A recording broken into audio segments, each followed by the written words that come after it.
History tends to repeat, and it's doing so now, with violence keeping women in their place.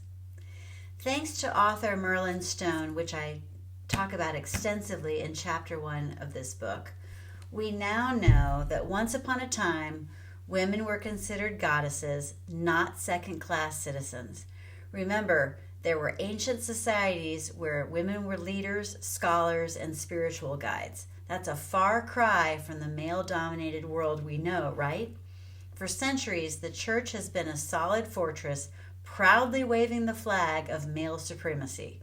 It's like a strict parent holding on to old beliefs like a security blanket.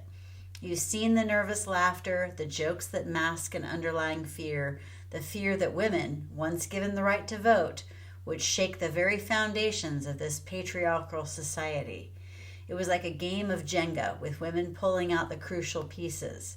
But guess what? Despite the hurdles, women finally got the right to vote in 1920. A huge victory that was very significant, but it's like being handed a key to a locked door only to find another door behind it. The male-dominated society did not just sit back and watch. Male chauvinists and their allies, including a number of women, fought back like cornered, enraged, and foaming at the mouth animals, because no one corners these men, and that's what they did and do to women. They made it harder for women to get higher education. Imagine this. My generation of women, born in the 1970s, was among the first in their middle-class families to graduate from college. And yet, 100 years earlier, women were already in college classrooms. Are you starting to connect the dots yet? As soon as women get their right to vote, education is taken away from them. We're seeing that now. Women are empowered. They have their own careers. And things are trying to slide them backwards into a second-class citizenship. But the church's influence wasn't limited to education. Its power seeped into every aspect of society like a slow-spreading stain. The church's authority was like a phantom, haunting those who dared to challenge it. Instead of celebrating the Queen of Heaven, we were handed the role of Eve, the sinful, obedient Eve. It's like being offered a cheap knockoff after the original has been destroyed. Regarding the tale of Adam and Eve, it conveniently feeds the male ego and power structure. The tale reassures men of their supremacy like a comforting lie. And let's not forget the blatant resistance to change within the church.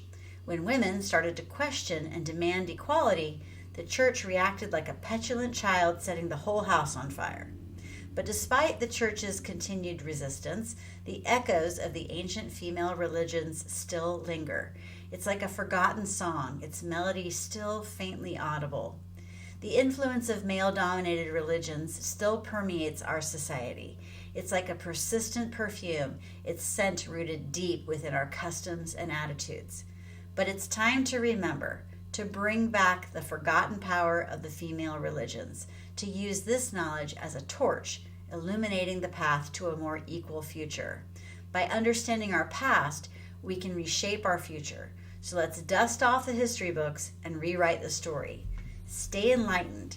Read my book and you'll connect the dots about what has been going on over a 200-year process of women's social progress. It's enlightening. It's something to share with everyone because history should not be forgotten. Okay, I'm Jennifer Filzen. I'll see you in the next video.